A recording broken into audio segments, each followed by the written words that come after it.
मनप्रीत सिंह, अगर आपको आवाज आ रही है, आप इस पे कमेंट करें सो दैट हम क्लास स्टार्ट कर सकें आगे।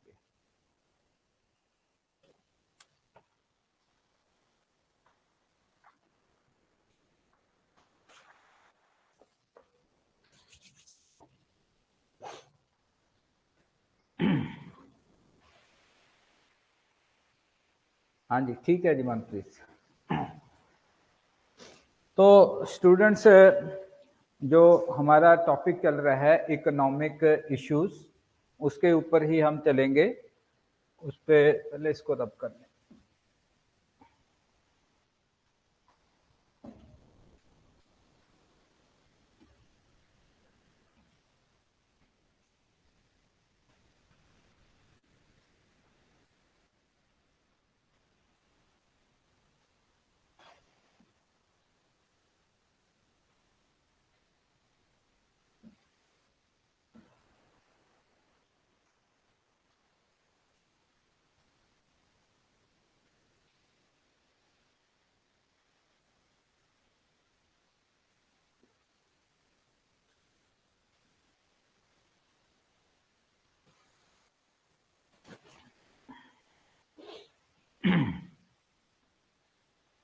करण भी चलो आगे।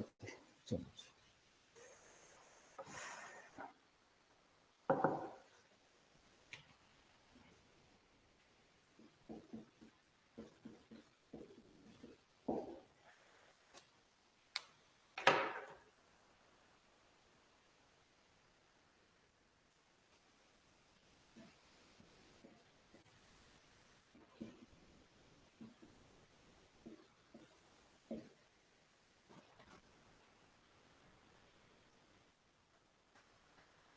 तो स्टूडेंट से क्लास शुरू करने से पहले मैं फिर से जो बेस बता देता हूं आपको।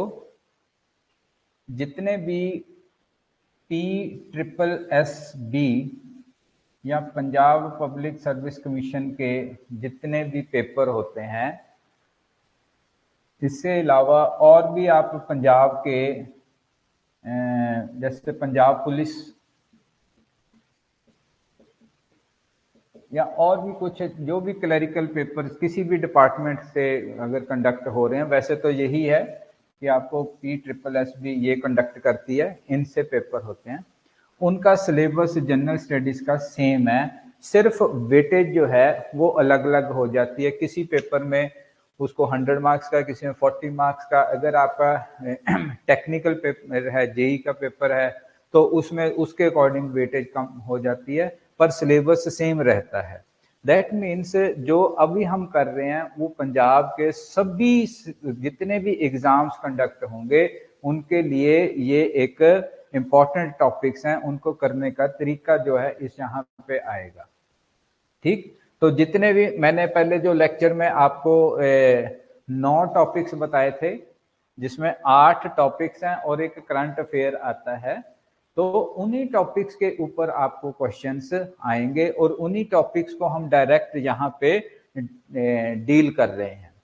तो दूसरा, इसमें जो मैंने उसमें बताया था कि जीके प्लस करंट अफेयर है, दूसरा पॉइंट हमने ये डिस्कस किया था, जीके प्लस करंट अफेयर। तो करंट अफेयर जो है, जो हमारे 8 टॉपिक्स हैं ना, उन्हीं के बेसिस के ऊपर है। उनको नेशनल और इंटरनेशनल लेवल पे देखना है और उनसे रिलेटेड ही आपको करंट अफेयर मिलेगा।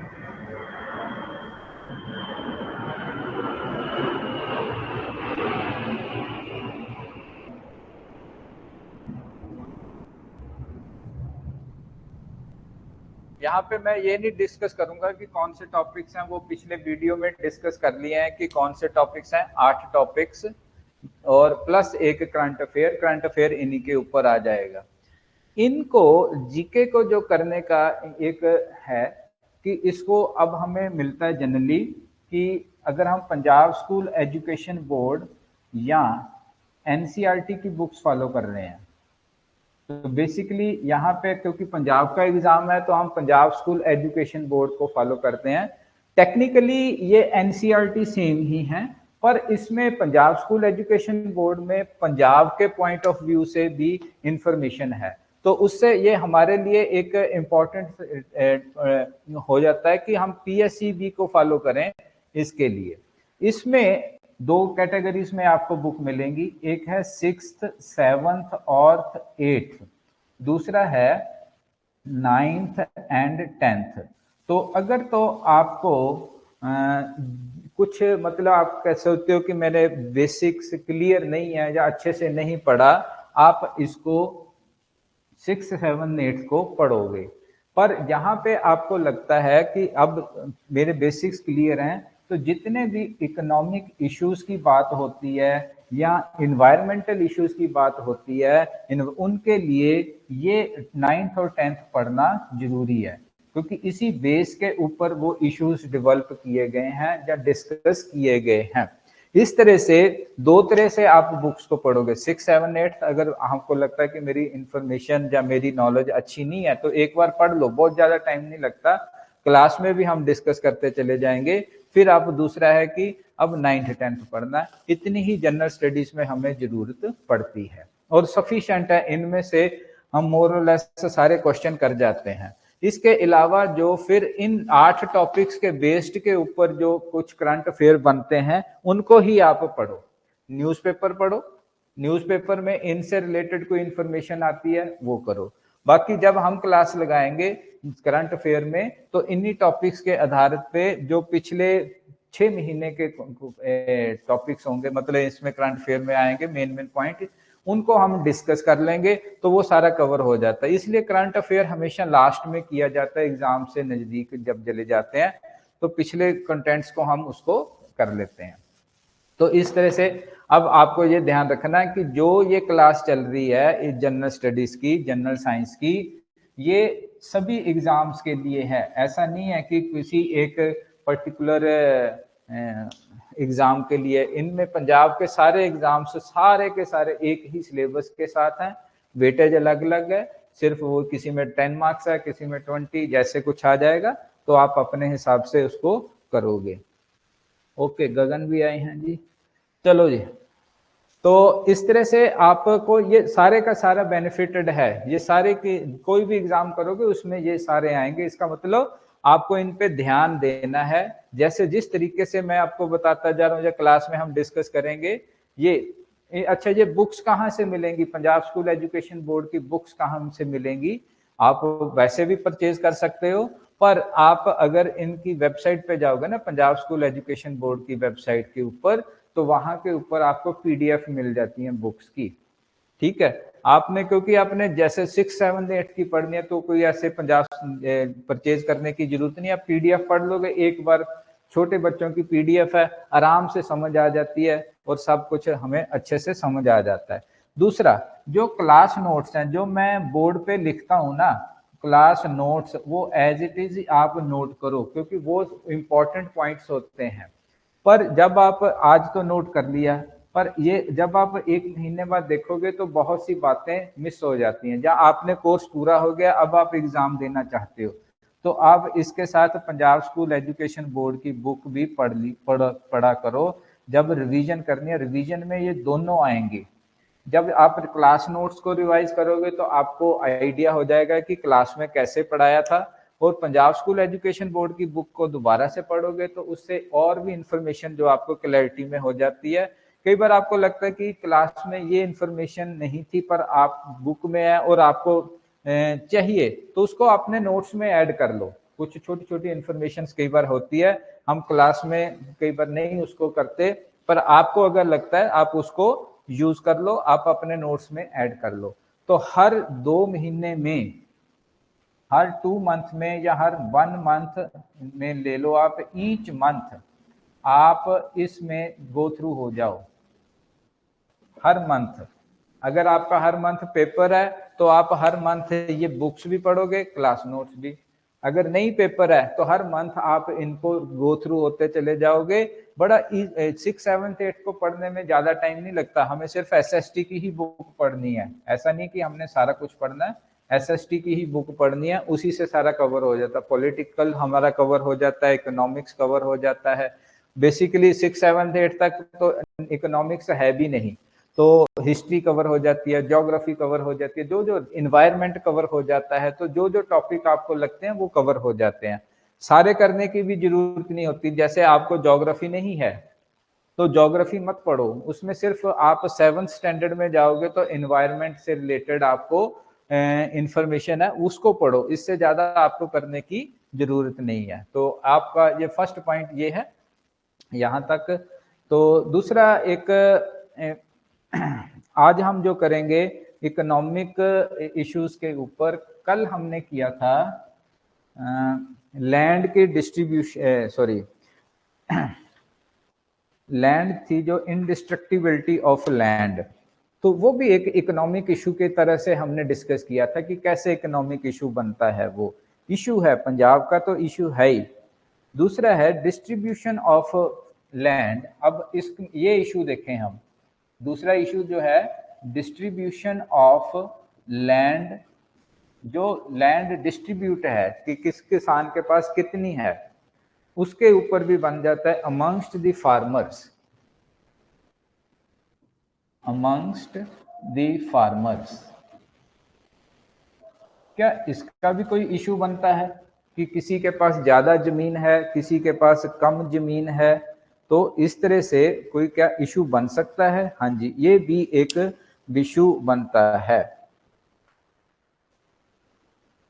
अगर एक नॉर्मल में कहा जा सकता है, अगर किसी किसान के पास 10 हेक्टेयर से ज्यादा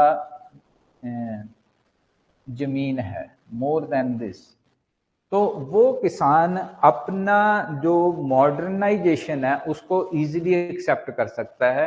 ट्रैक्टर वगैरह जो जितनी भी फैसिलिटीज हैं कैनल्स वगैरह की, वो ज्यादा करेगा। अगर ये हम एवरेज लेके चलते हैं समझने के लिए, प्रॉब्लम को समझने के लिए कि ये 10 हेक्टेयर्स की है, तो किस तरह से हम इसको करेंगे।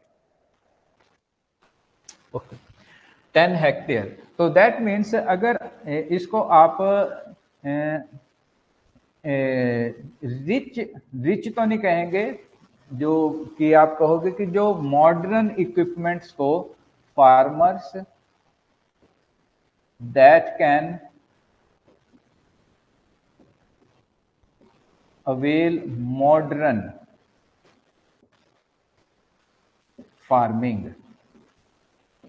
ठीक है, मॉडर्न फार्मिंग मतलब उसमें सारी फैसिलिटीज जो है, अच्छी फैसिलिटीज जो आज के टाइम की हैं, इनको हम लगाते हैं कि 10 हेक्टेयर वाला मान लेते हैं कि 10 हेक्टेयर से ऊपर होना चाहिए।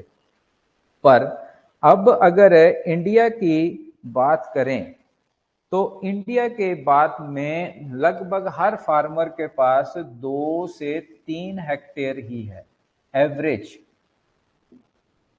एवरेज इन इंडिया कि इतनी ही उसके पास है, 2 से 3 हेक्टेयर। तो ये एवरेज है। तो पंजाब की क्या एवरेज है? पंजाब की एवरेज है 3 हेक्टेयर एवरेज। अगर आप पंजाब लोगे तो हर किसान के पास 3 हेक्टेयर जमीन है, पर ये एवरेज निकाली है, किसी के पास होगी किसी के पास नहीं होगी। तो एक और भी है, इंडिया में 70% जो किसान हैं, इंडिया में 70% जो किसान हैं उनके पास लेस देन 2 हेक्टेयर है। किसी के पास 1 होगी, किसी के पास आधी होगी, किसी के 1.5, 75% किसान, और बाकी जमीन जो है 30% किसानों के पास आती है। पर अगर आप अमेरिका में जाओगे, अमेरिका में इन यूएसए, तो ये 70% फार्मर, इन इंडिया की बात हो रही है। यूएसए में हर एक के पास लगभग अप्रोक्सीमेटली एवरेज 122 हेक्टेयर है। 122 एवरेज ही इतनी ज्यादा है, average land with a farmer. अब कहाँ 122 हेक्टेयर और जहां हम कह रहे हैं कि 10 हेक्टेयर वाला जी अच्छा खासा काम करेगा, पर वो देखो कि जिनके पास है ही एवरेज 122, तो वो किसान तो बहुत ऊपर चले गए ना, तो उनकी जो आमदनी है वो सारी इसको इफेक्ट करती है। जब अब सीधा अब कहोगे, ये बात करें कि इकोनॉमिक इश्यू क्या है, इतनी कम हेक्टेयर, 2 किलो जिसको 2 हेक्टेयर बोला जाता है, इतने के ऊपर वो कौन सा साइंटिफिक मेथड लेके आएगा कि इसको कल्टीवेशन में अडॉप्ट किया जा सके, उसके लिए बड़ा मुश्किल हो जाता है। और कई बार एक और भी प्रॉब्लम है कि जो डिस्ट्रीब्यूशन वो स्कैटर्ड है, कि मान लीजिए इकट्ठी जमीन नहीं है, थोड़ा सा टुकड़ा कहीं पे है, थोड़ा सा थोड़ी इधर आ गया, थोड़ा सा इधर। अगर जमीन इंडिया में स्कैटर्ड है, तो यहाँ पे अगर इतनी ही जमीन इकट्ठी होती तो आपके उसको यूज करना, उसको देखभाल करना जो है वो आसान हो जाता, पर इसको नहीं कर सकते आप। तो इसलिए आपकी ये डिस्ट्रीब्यूशन ऑफ लैंड पे भी इकोनॉमिक इशू है कि भारत में या पंजाब में, क्योंकि पंजाब का एग्रीकल्चर है ना हमारी स्टेट, तो ये भी है कि जो छोटा किसान है वो तो अब इकोनॉमिक्स इशू में आएगा ही। हाँ, जो बड़े किसान हैं वो थोड़ा वेलबींग उनका अच्छा है, पर बाकी जो छोटे किसान हैं, जैसे इंडिया का ही बोला गया है कि लगभग 70% जो है 2 हेक्टेयर से नीचे हैं, तो एक बड़ा बंच लोगों का गरीबी में चला जाएगा। 2 हेक्टेयर से नीचे है ना, 2 हेक्टेयर, और पंजाब में भी एवरेज 3 हेक्टेयर है जमीन। जमीन तो बढ़ नहीं सकती, कल भी हमने कहा फिक्स है, पर पॉपुलेशन बढ़ रही है, तो उनके साथ फिर इकोनॉमिक इश्यूज भी बढ़ते हैं। तो अब यहाँ पे ये ध्यान देने वाली बात है कि ये भी इकोनॉमिक इशू बनता है कि इस तरह से होगा। पर अब दूसरा कई बार क्वेश्चन आता है कि कैसा क्वेश्चन आएगा। हाँ, क्वेश्चन आपको इसका कोई सोल्यूशन है, अभी तक तो बुक में तो कोई सोल्यूशन है नहीं, क्योंकि इसका सोल्यूशन कल, जैसे हमने कल किया था, तो गवर्नमेंट ने एक सोल्यूशन दिया था कि रोटावेटर यूज कर लो आप, इसमें तो कोई सोल्यूशन नहीं है। तो ये अनसॉल्व्ड सी प्रॉब्लम है जो कंटिन्यू चलती रहेगी, पर इसका पता होना जरूरी है, सो दैट कि जो गरीब किसान हैं उनको आप किसी न किसी तरह से गवर्नमेंट की तरफ से फैसिलिटीज हैं, सब्सिडीज हैं, वो उनकी हेल्प की जा सके, करनी चाहिए। जो गवर्नमेंट करती है उस तरह से करोगे। अगर नहीं पता होगा फिर ये इकोनॉमिक इश्यू में हम कुछ नहीं कर सकते, फिर तो चलता है तो चलने की बात होती है। और इसमें नेक्स्ट एक आता है लेबर। नेक्स्ट कंपोनेंट था प्रोडक्शन का लेबर। लेबर को हम जनरली कहते हैं कि मजदूरी, पर लेबर में जब इकोनॉमिकली बात करते हैं तो ये ह्यूमन एफर्ट्स हैं, इसको हम ऐसे कहते हैं कि ह्यूमन एफर्ट्स हैं। ये ह्यूमन एफर्ट्स फिजिकल भी हो सकती हैं कि आप फिजिकल काम कर रहे हो, और मेंटल भी हो सकती हैं, माइंड से काम करना, मतलब पढ़ाना लिखाना, बैंकिंग का काम है जिसमें आपका फिजिकल उतना जोर नहीं लगता, वो भी physical as well as mental. तो पर ये done for the sake of money, done for the sake of money, कि आप पैसे के लिए कर रहे हो, तो सारी इकोनॉमिक एक्टिविटीज तो पैसे के लिए ही होती हैं। पर अगर कोई कहे कि मैं टीचर हूं पर मैं अपने बच्चे को पढ़ाऊंगा, तो उसमें पैसा तो नहीं जनरेट हो रहा, तो उसको इकोनॉमिक लेबर नहीं कहा जा सकता। एक लेडी है जिसको घर का काम करती है, कोई पैसा नहीं मिलता, उसको लेबर नहीं कहा जा सकता।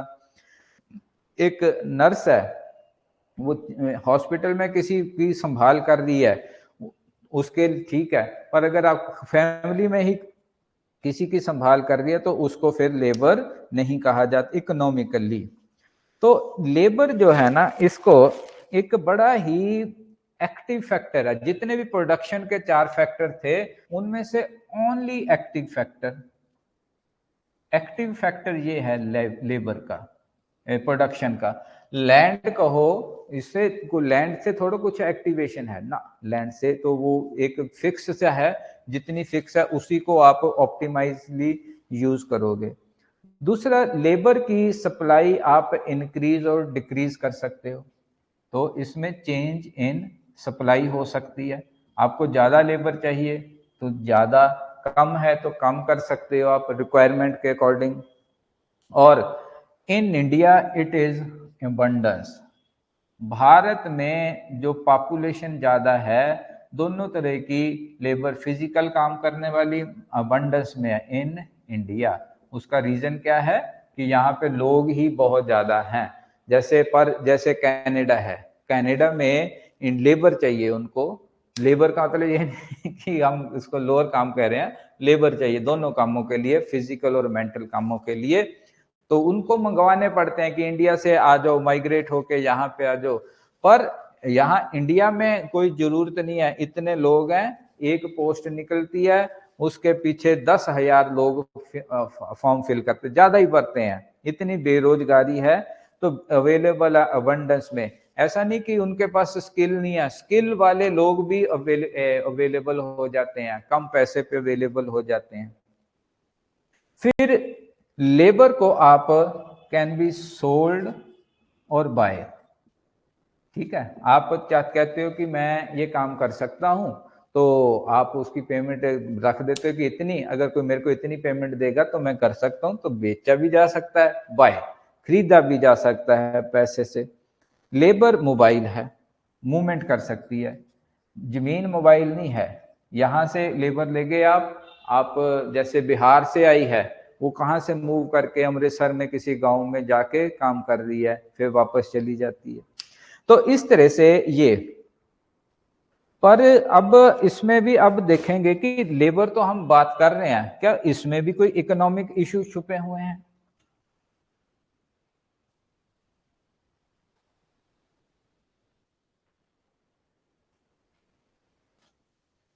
इकोनॉमिक इश्यूज है ना, हम बातें करेंगे इकोनॉमिक इश्यूज के ऊपर की। कुछ जैसे छोटा किसान है, उसके पास मान लीजिए है ही 1 एकड़ है, 2 एकड़ है, तो उसके फैमिली मेंबर्स उसमें लग जाते हैं, वही लेबर प्रोवाइड कर देते हैं, और जितना वो उसमें से कमा पाते हैं वो उसके फैमिली के लिए उसको लगा लेते हैं, तो इसलिए उनको तो लेबर वहीं से मिल जाती है। दूसरा, तो स्मॉल फार्मर देखिए, स्मॉल फार्मर को तो फैमिली से मिलती है, मतलब उसके पास 1 एकड़ 2 एकड़ है, तो फैमिली से उनको लेबर मिलती है, फैमिली से। ओके। दूसरे, और फिर दूसरे कहेंगे कि कुछ फैमिलीज लैंडलेस है, करती तो खेती का ही काम है, लैंडलेस फैमिलीज हैं या फार्मर्स हैं, वो फिर कहाँ चले जाएंगे, प्रोवाइड करेंगे, तो वो लेबर इन इन जो लैंड लॉर्ड्स के साथ काम करते हैं, जो बिग फार्मर्स के साथ उनका काम चलता है, बिग फार्मर्स के साथ।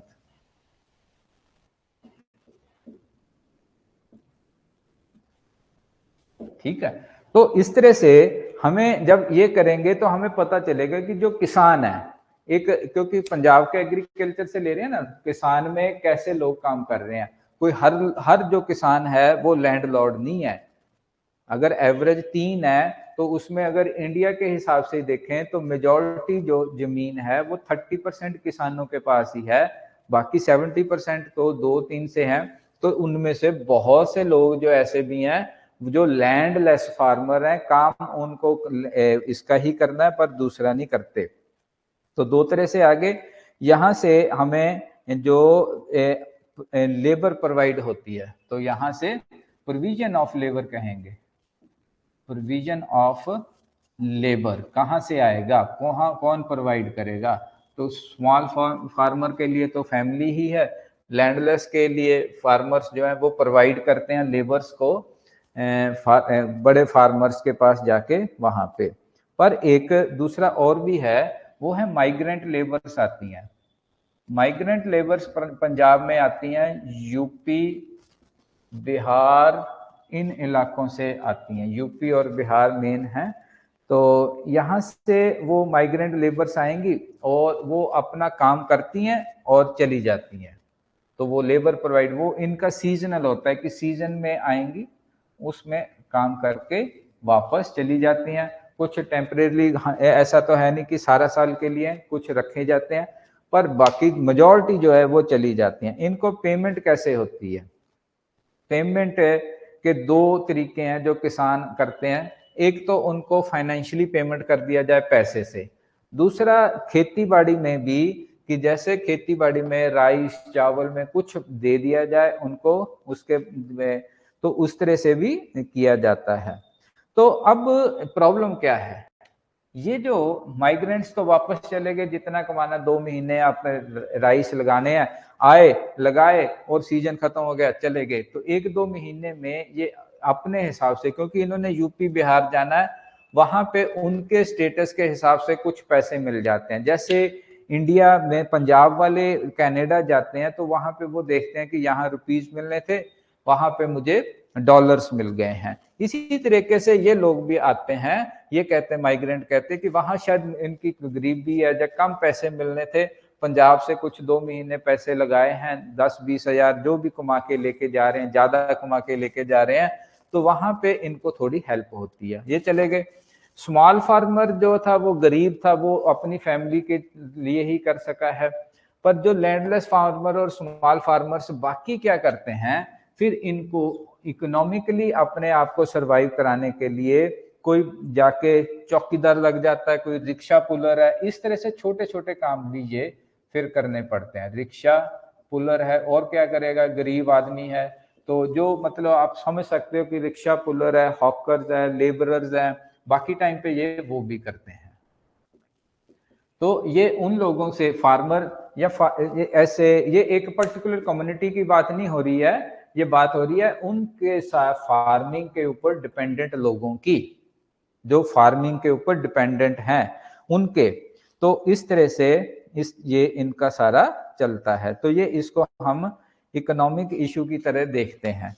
तो क्योंकि इसको आप ये कहोगे कि अब इकोनॉमिक इशू क्या है? गवर्नमेंट के लिए इकोनॉमिक इशू है, इन किसानों के लिए भी कुछ सोचना तो पड़ता है ना।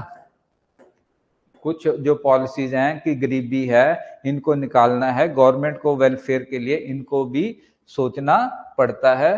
तो उसके लिए फिर कुछ किसानों से रिलेटेड कुछ स्कीम्स चला दी जाती हैं, कुछ सब्सिडीज प्रोवाइड कर दी जाती हैं, जो हमारे करंट अफेयर का पार्ट होगा। अभी नहीं, करंट अफेयर में हम इसमें सिर्फ हम बुक से लिखी हुई बातें ही बताएंगे आपको, और करंट अफेयर की जब बातें करेंगे तो उसमें कि गवर्नमेंट इन लोगों के लिए या कोई स्कीम चलाई है जो रिसेंट चल रही है, कौन सी है जिसके ऊपर क्वेश्चन आ सकता है। फिर एंटरप्रेन्योर, नेक्स्ट फैक्टर आ गया एंटरप्रेन्योर,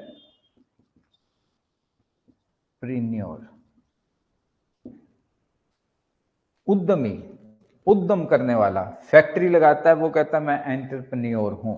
एक कोई भी काम करने वाला शुरू किया, उसने स्टार्टअप शुरू किया, उसको एंटरप्रेन्योर कहा जाता है, कहते हैं। अब ये ह्यूमन फैक्टर है प्रोडक्शन का, जैसे लेबर था, लेबर भी ह्यूमन फैक्टर था, ये भी ह्यूमन फैक्टर है, ह्यूमन फैक्टर। पर कौन सा फैक्टर है? लेबर वाला फैक्टर है? नहीं, ये लेबर वाला फैक्टर नहीं है, जो इकोनॉमिक डिसीजन लेता है। हु टेक्स, अब इसको ध्यान से समझना, हु टेक्स इकोनॉमिक डिसीजन कि ये काम करना है, इसमें इतना पैसा लगाना है, वो डिसीजन जो लेने वाला आदमी है वो एंटरप्रेन्योर है। दूसरा जो काम है, जो लेबर है, आपने एम्प्लॉय किया, उसने कोई इकोनॉमिक डिसीजन नहीं लेना। और ये दूसरा काम करता है फेस, जहां किस चीज को फेस करता है? ये फेस करता है बियर्स रिस्क, फेस भी नहीं कहेंगे, बियर्स रिस्क।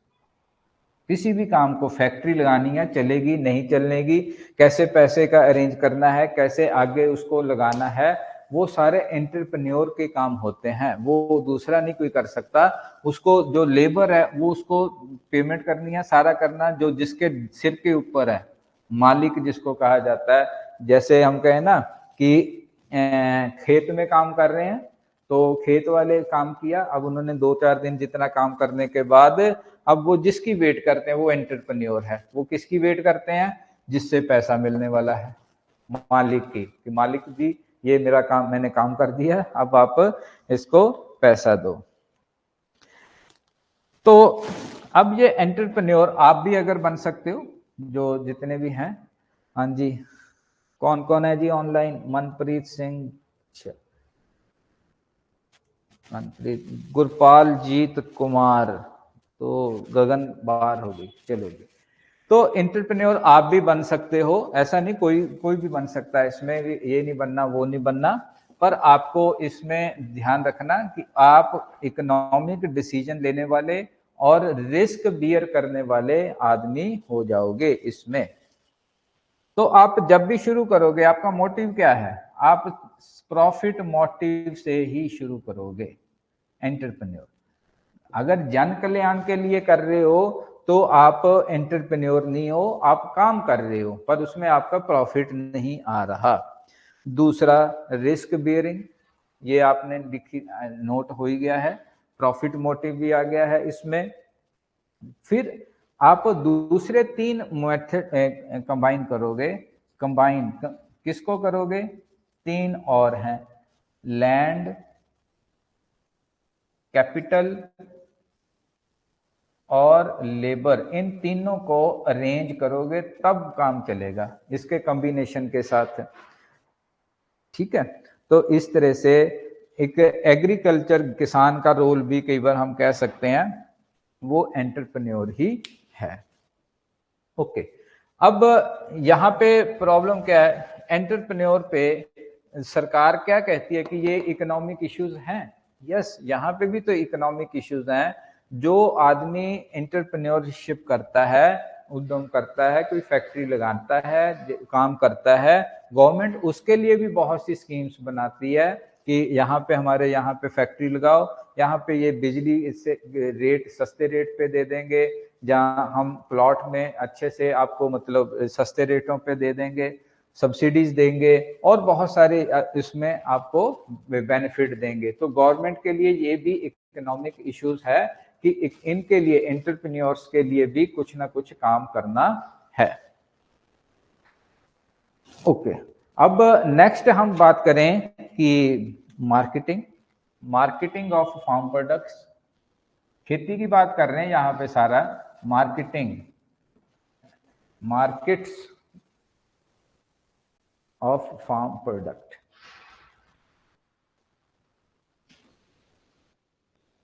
या मार्केटिंग ही लिख लो, तो पंजाब के लिए तो फार्म प्रोडक्ट की बात हो जाती है, अदरवाइज मार्केटिंग। अब जो छोटा किसान है, चलो स्मॉल फार्मर, उसने अपनी फैमिली के इतनी जमीन थी, फैमिली के लिए सफिशिएंट है, उसने फैमिली के लिए कर लिया, तो उसको हम कहेंगे कि ये इकोनॉमिक एक्टिविटीज में तो नहीं है, पैसा नहीं जनरेट किया इसको। पर जो दूसरे हैं स्मॉल या बिग, जो जितने भी हैं, वो मीडियम, वो कहाँ पे लेके जाते हैं? मंडी में जाते हैं। मंडी, मंडी में उसको बेचा जाता है, मार्केट। फिर उनको प्रॉफिट होता है उससे, जितने उन्होंने खर्चे किए हैं उसके हिसाब से प्रॉफिट होता है। तो बड़े किसान क्या करते हैं? बड़े किसान, लैंडलॉर्ड्स, बिग फार्मर जो हैं, उनके पास ज्यादा प्रॉफिट आता है, पैसा आ गया, तो पैसे के साथ फिर वो छोटे किसानों को लोन भी देते हैं। इसमें एक फाइनेंशियल इकोनॉमिक प्रॉब्लम ये आती है कि जब ये लोग, बड़े लैंडलॉर्ड्स, जब बड़े आदमी जो छोटे किसानों को लोन देते हैं, इनसे जब पेमेंट नहीं हो पाती तो कई बार इनकी जमीनें इनके पास ही चली जाती हैं, वो जमीनें इनकी दबोच लेते हैं। तो ये लोन भी, जो लोन देते हैं, एक इकोनॉमिक इशू है, इकोनॉमिक इशू जिस पे सरकार देखती है। फिर अब इसमें फिर बैंक आ जाते हैं, बैंक फिर देते हैं। बैंक से क्या होता है कि बैंक एक प्रॉपर प्रोसीजर में होते हैं, उनका जो रेट ऑफ इंटरेस्ट कम होता है, पर किसानों के लिए थोड़ी सी कई बार ऐसा होता है कि वो पता नहीं बैंक मेरे को देगा नहीं देगा, कई इश्यूज हैं, कई डर हैं, तो गवर्नमेंट उसको भी टैकल करने की कोशिश करती है।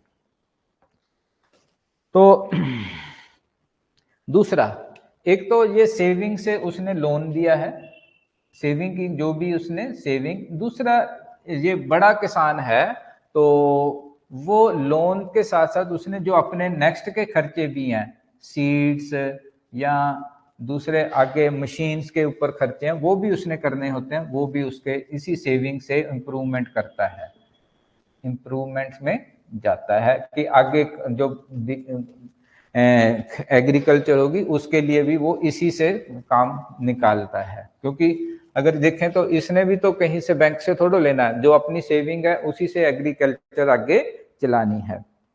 तो ये भी बात हो गई। अच्छा जी, तो नेक्स्ट है कि न्यू नॉन फार्मिंग एक्टिविटीज भी कुछ हैं कि हमने अगर ये बातें की कि फार्मिंग वाली और कौन सी एक्टिविटीज हैं, तो इसके लिए ज्यादा ध्यान देने की जरूरत नहीं है। आप अबंडेंस में एक्टिविटीज हैं, कोई लकड़ी का काम कर रहा है खेतीबाड़ी में, अगर गांव में ही देखें कि गांव में एक एग्रीकल्चर के अलावा और कौन कौन से काम हैं, तो उसमें कोई कारपेंटर है, कोई वीवर है, कोई बर्तन बनाने वाला है, बर्तन बना रहा है, ठीक है, छोटी फैमिलीज है। तो ये छोटी फैमिलीज में एक और भी एग्जांपल है कि जब ये गन्ना बीज लेती हैं, शुगर केन, दो फसलों के बीच में शुगर केन की फसल भी आ जाती है एक, तो उसको शुगर केन के से ये गुड़ जैगरी वगैरह निकाल के ये बेच देती हैं। तो ये काम मिल गया इनको, गुड़ बनाना, शक्कर बनाना, इस तरह से ये छोटी फैमिलीज ये भी गांव में इस तरह से करती हैं। पर जनरली ये भी वही बात हो जाती है कि छोटे किसान, क्योंकि उनको इसके साथ कुछ और काम करना पड़ता है, तो शुगर केन के साथ वो गुड़ वगैरह बनाते हैं।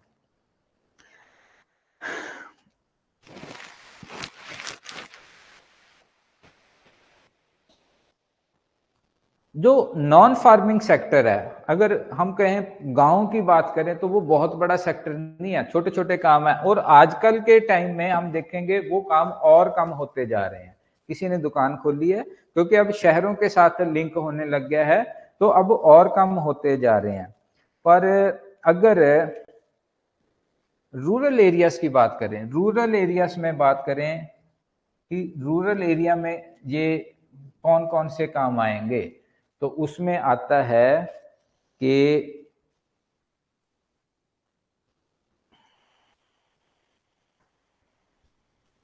100 वर्कर्स में से 24 वर्कर्स जो हैं वो नॉन फार्मिंग पे चले जाते हैं, मीन्स जिनसे फार्मिंग का कोई लेना देना नहीं, ज्यादा होंगे 24 से कम है ये कि कम से कम ये इसमें ज्यादा हो जाएंगे जिसका फार्मिंग से कोई लेना देना नहीं है। तो इसमें नॉन एक्टिविटी जो है, non farming, telecommunication, roads, transport, बहुत सारी एक्टिविटीज ये सारी इसमें आ जाती हैं। ओके, तो ये इस तरह से हम इनको इकोनॉमिक इश्यूज पे बात कर रहे हैं अभी भी, क्योंकि इंडिया एक एग्रीकल्चर कंट्री है, मैक्सिमम पावर जो है, मैन पावर एक जो एग्रीकल्चर पे डिपेंडेंट है, तो हमें इन इकोनॉमिक इश्यूज पे थोड़े थोड़े डाटास को समझने की जरूरत है। ओके जी, ओके। अब बात करते हैं ह्यूमन रिसोर्सेज के बारे में। ये यहाँ पे सारे आप इकोनॉमिक इश्यूज, अच्छा मार्केटिंग इकोनॉमिक इशू क्या है, मंडीज को मेंटेन करना, मार्केट को मेंटेन करना, सो दैट सेल और परचेज प्रॉपर वे में हो सके। अगर हम ये कहें कि आज के टाइम पे हाँ जी गगन फिर से आ गई, अगर आज के वे में किसान संघर्ष कर रहा है एमएसपी के लिए, वो भी तो गवर्नमेंट के लिए एक इशू है ना, कि इसको कैसे किसानों को बेनिफिट दिया जाए, कैसे उनको संभाला जाए, या किसानों के लिए इशू है कि कैसे वो बेटर वे में अपनी फसल का जो कॉस्ट है उसको ले सकें, मार्केट में से ले सकें। तो ये इकोनॉमिक इश्यूज हैं।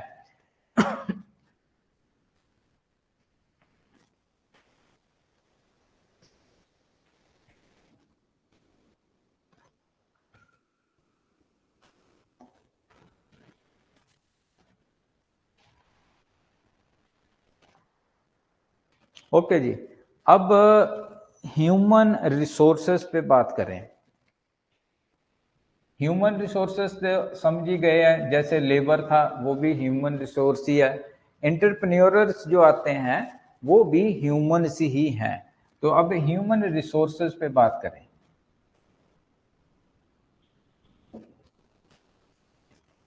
हाँ जी, गुरपालजीत कुमार, गगन, मनप्रीत सिंह, अगर समझ आ रहा है आप इसको कमेंट कर दिया करो। कोई क्वेश्चन होता है छोटा मोटा, वैसे तो ऐसे कोई टॉपिक नहीं है कि आपको समझ ना आया हो, तो नहीं है तो आप कर दिया करो। अगर आप इससे एक इंटरेक्शन बनी रहती है कि कोई सुन रहा है, स्लीपिंग मोड पे नहीं है। ठीक है। ह्यूमन रिसोर्स, भारत में ह्यूमन रिसोर्स सबसे बड़ा है। क्यों है? क्योंकि भारत अब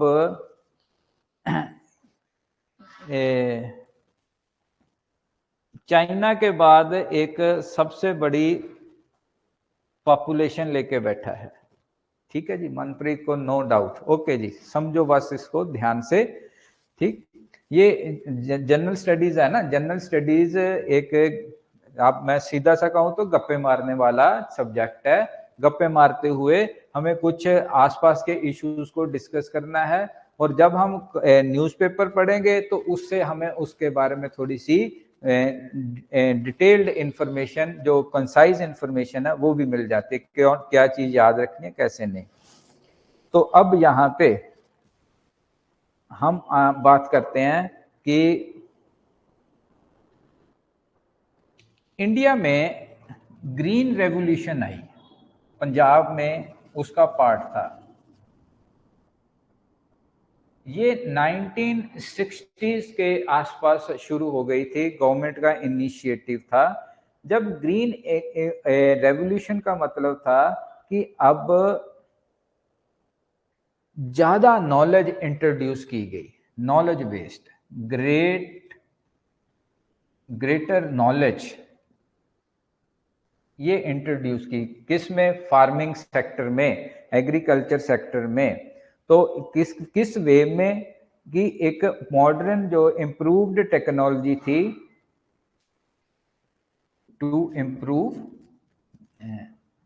विद इम्प्रूव्ड टेक्नोलॉजी, उसकी समझ। कल हमने लिखा था HOYB, हाइब्रिड यील्ड के जो सीड्स हैं वो, तो वो कहाँ से आई? तो वो जैसे एग्रीकल्चर यूनिवर्सिटीज हैं वहां से आई इंफॉर्मेशन। तो अब ये इंट्रोड्यूस कर दी गई ग्रेटर नॉलेज। ग्रेटर नॉलेज जो है, नई फार्मिंग सेक्टर में जितनी मॉडर्न नॉलेज से हमने ग्रीन रेवोल्यूशन आए हैं, इसका मतलब नॉलेज एक बहुत इंपॉर्टेंट पार्ट है किसी भी फील्ड में, किसी भी फील्ड में। देखो, पहले एक कोई आदमी है, उसका लड़का अगर नहीं पढ़ता तो वो कहता है कि शॉप डाल देंगे। तो एक करियाने की शॉप है, तो उसमें बैठा है, चलाता है, और एक गांव में उसका अच्छा गुजारा हो रहा है, सारी उम्र उसमें अच्छे से जो भी कमा सकता है। पर आज आप देखोगे बाहर मॉल्स खुल रहे हैं, इंटरनेट बैंक जो सेलिंग हो रही है, लोग इस तरह से भी कमा रहे हैं, तो वो भी कंपटीशन दे रहे हैं। अब उनको कुछ टेक्नोलॉजी की और धंधे की, काम की नॉलेज है ना, बेटर वे में है, तो इसीलिए वो कर पा रहे हैं। तो जो आगे अब टेक्नोलॉजी के साथ जाएगा वो अपने काम को बढ़ा पाएगा, दूसरा काम पीछे रह जाता है, खासकर एंटरप्रेन्योरशिप में। अब आप ही देख लो, आप स्टूडेंट्स इस वक्त यहाँ पे नहीं हो, घर पे हो, जो भी ऑनलाइन स्टूडेंट्स हैं, तो उसमें टेक्नोलॉजी है ना, टेक्नोलॉजी से वो घर पे कर रहे हैं। और भी जितनी भी आज के टाइम में काम आ रहे हैं वो टेक्नोलॉजी के साथ हैं, ग्रेटर नॉलेज के साथ हैं। पर यहां हमने बात की ग्रीन रेवोल्यूशन की। अब ह्यूमन कैपिटल जो है उसको बाकी लैंड और फिजिकल कैपिटल से सुपीरियर होती है। सुपीरियर, ये ध्यान रखना, सुपीरियर टू लैंड या कैपिटल से। क्योंकि एक इंसान ही है, अगर कैपिटल नहीं भी है फिर भी वो कुछ ना कुछ जनरेट कर पाता है। लैंड को यूज करने वाला भी तो ह्यूमन ही है, तो ये इनसे सुपीरियर जो है। अगर आपके पास सुपीरियर सुपीरियर मैन पावर है तो आप कंट्री में आगे चले जाते हो। अब इसमें एक बात आती है कि जनरल सी बात है जो आपको समझ में भी आएगी। एक पुअर मदर है, पुअर फादर और पुअर मदर, मतलब पुअर फैमिली से हैं, और एक रिच, मतलब जिसके पास रिसोर्सेज है, रिच फादर और रिच मदर है। इनसे जो नेक्स्ट जो आएगा वो पुअर सन आ जाता है, पुअर फादर और पुअर मदर से। इसमें जो जन्म से ही क्योंकि रिच हैं तो ये रिच सन, इनसे जो सन है या जो बच्चा है, जो इनका चाइल्ड है, वो उसकी परवरिश अच्छी होती है। अब इसने क्या किया कि अपने बच्चे को एजुकेशन देनी शुरू की कि चलो हम तो वीक है ही, पर इस बच्चे को एजुकेशन देनी शुरू की और बच्चे को प्रॉपर वे में एजुकेट किया, सरकारी स्कूल, प्राइवेट स्कूल, जहाँ पे भी। और आगे जाके ये पुअर सन जो था अब रिच हो गया, किसी जगह पे इसने प्राइवेट जॉब ले ली, कमाने लग गया, अच्छा कमाने लग गया, गवर्नमेंट सेक्टर को एग्जाम क्लियर किया, वहां पे आ गया। अब इसने नॉलेज बेस्ड ही ली, जैसे आप लोग हो ना, आप नॉलेज बेस्ड ले रहे हो, नॉलेज आप गेन कर रहे हो, एग्जाम क्लियर करोगे, इसी तरह से और भी। अब इसको ये रिच हो गया तो इसको भी रिच वाइफ मिलेगी, मतलब नौकरी लगी हुई वाइफ ढूंढता है, नौकरी लगी हुई वाइफ। तो अब एस सन जो था ये रिच फादर में कन्वर्ट हो गया और इसको भी एक रिच वाइफ मिली, और ऊपर आगे से जाके इनके जो है आर एस रिचेस में जाना शुरू हो जाएंगे इस तरह से। ठीक, तो यहाँ पे भी इस गरीबी में जो इनको, जैसे यहाँ पे ग्रीन रेवोल्यूशन में नॉलेज ने इफेक्ट किया, यहाँ पे भी एक पुअर फैमिली को अगर प्रॉपर एजुकेशन प्रोवाइड की जाए तो उनमें से बच्चे निकल के आगे, जरूरी नहीं है कि गवर्नमेंट जॉब्स ही लें, कुछ और काम कर सकते हैं, प्राइवेट सेक्टर में जा सकते हैं, कोई ना कोई स्किल डेवलप कर सकते हैं, कंप्यूटर पे काम सीख सकते हैं, कुछ भी ABC, तो वो अपनी फैमिली को आगे रिचनेस की तरफ लेके जाता है। तो यहाँ पे एक एजुकेशन एक बहुत बड़ा पार्ट पर है। अब इसका ही मान लीजिए एक दोस्त है, भाई है, तो उसकी भी एक फैमिली है, उसने मान लीजिए ये फादर नहीं है, कोई कंडीशन ऐसे लिया कि वो गुजर गए हैं फादर, मदर है सिर्फ बड़ी पुअर है, तो उसके पास रिसोर्सेज नहीं है, वो आप बेचारी कहीं पे काम करती है और खाना खाती है, तो सन है, तो उसने उसको स्कूल भेज नहीं पाती, भेजना चाहती है, भेज नहीं पाती, और रिसोर्सेज की वजह से जैसे वो नहीं पढ़ पाता। अब इसको आगे चल के जो वही जो मदर के साथ ही है, तो अब इसको जो आगे कॉम्बिनेशन आएगा पुअर मदर पुअर का, फिर पुअर सन आ गया।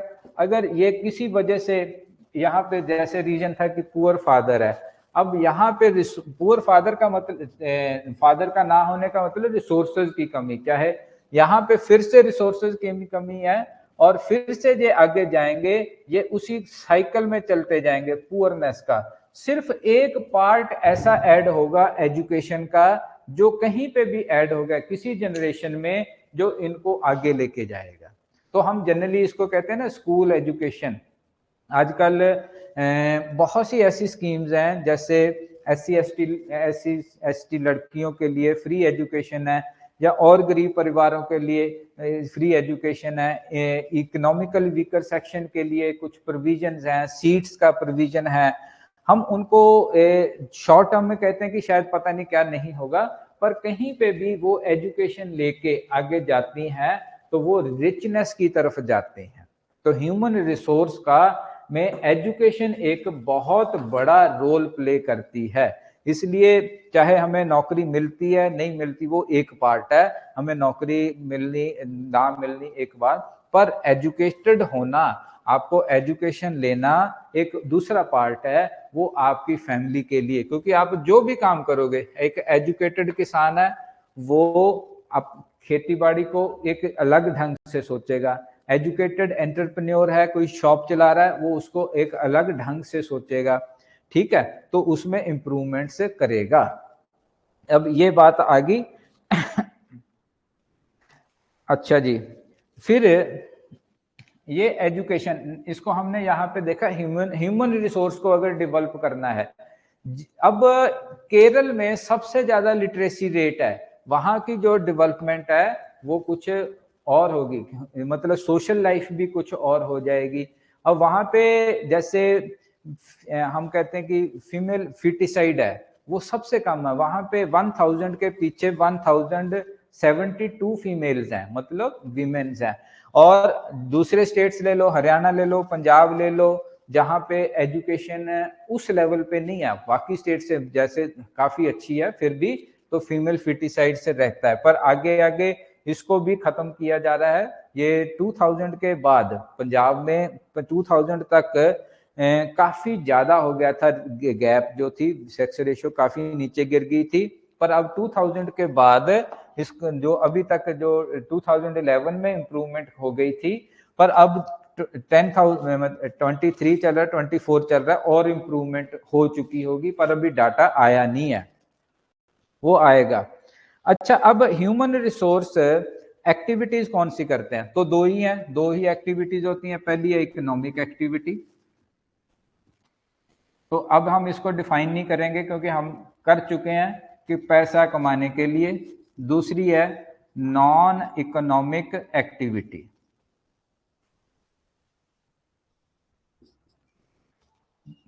इसमें कोई बात नहीं है। इकोनॉमिक एक्टिविटीज तीन तरह की, एक है प्राइमरी एक्टिविटीज।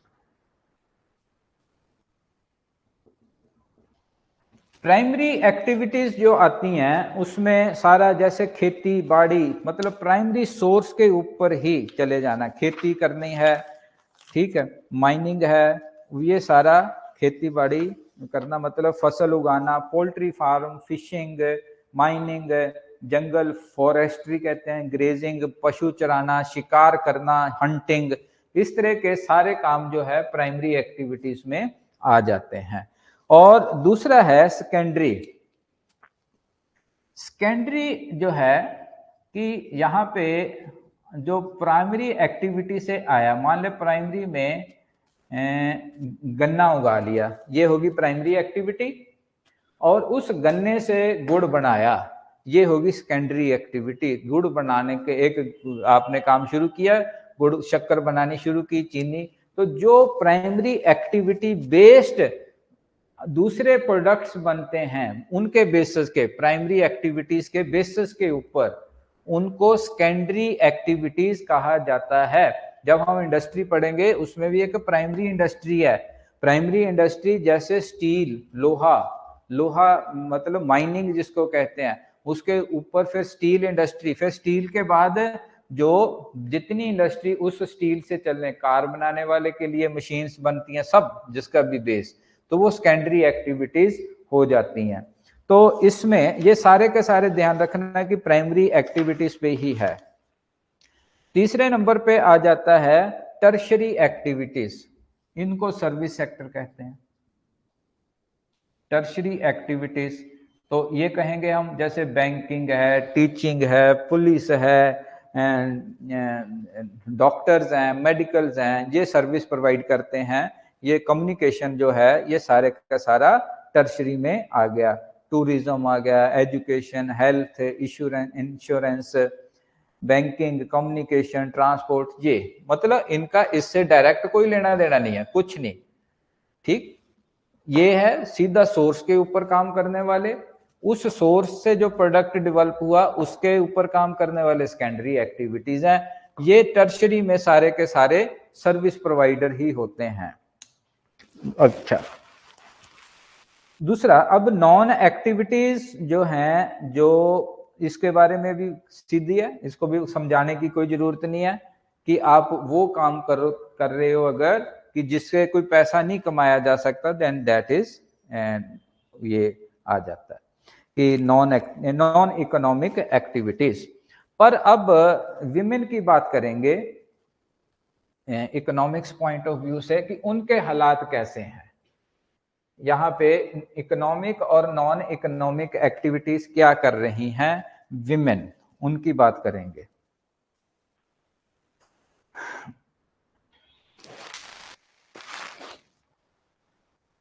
तो विमेन, अगर हम पुराने घरों में भी देखें, अपने जब पुरानी जनरेशन से जाके देखें, तो घर में लेबर की डिवीजन थी।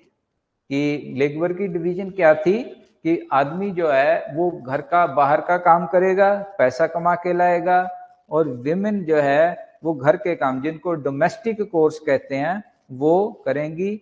और तो किसान जो है खेती बाड़ी करता था, वो घर के काम करते थे। ठीक है,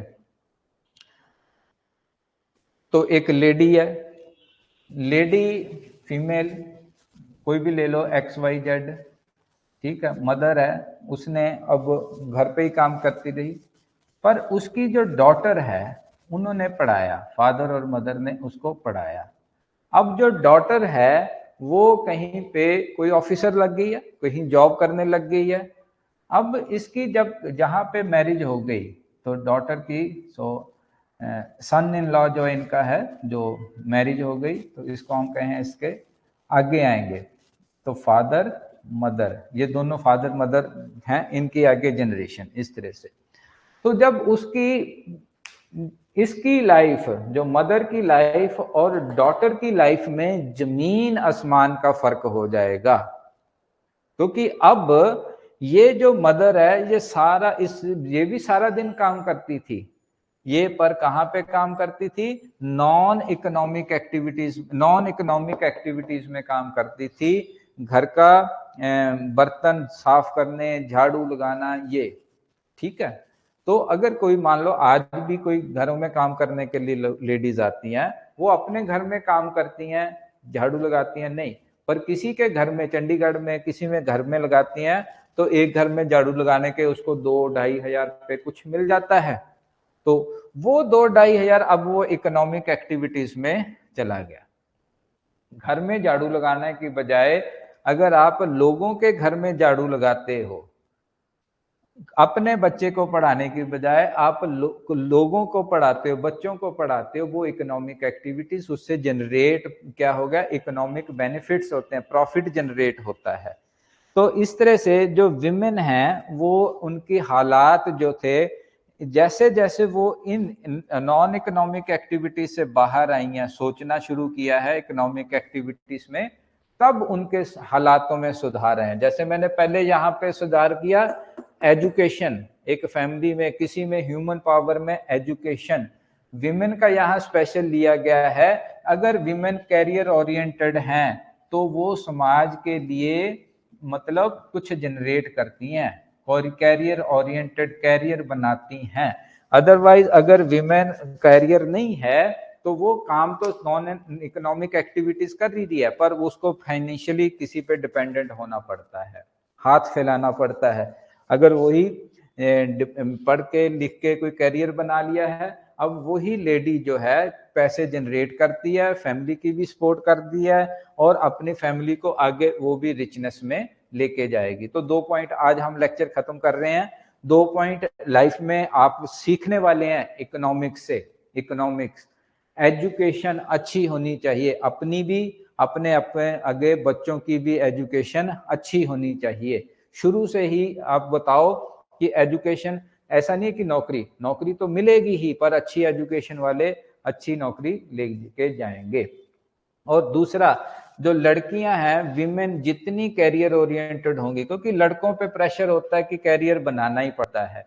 लड़कियों पे पहले ये था कि शादी हो जाएगी, ठीक है जी, किसी जगह जाना, पर जितनी ये कैरियर ओरिएंटेड होंगी, ये खुद भी अच्छी रहेंगी और इनकी आगे फैमिलीज जनरेशन भी अच्छी रहेंगी। क्योंकि यहाँ मैंने बताया ना कि आज जब ये पुअर सन था, एजुकेशन ली, ये अब मैरिज हो गई है, तो ये भी एक रिच मीन्स कहीं से वर्किंग विमेन ही ढूंढ रहा है। अगर ये कैरियर ओरिएंटेड नहीं है तो ये यहाँ पे कहीं पे चली जाएंगी, तो वो पुअरनेस की तरफ रास्ता जा रहा है। आप करियर बना रहे हो, एजुकेशन पे ध्यान दे रहे हो, वो आप और आपकी जनरेशन के लिए रिचनेस की तरफ रास्ता जाता है। हाँ जी गगन, समझ आया? गगन चली गई? चलो, अगर आपको ठीक लगा जी आज का लेक्चर, कल हम बात करेंगे पॉवर्टी के ऊपर। ये कुछ ऐसी बातें हैं जो हमें समझ में आना चाहिए, तब जाके कहीं पे बात होती है। ओके जी, थैंक यू स्टूडेंट्स।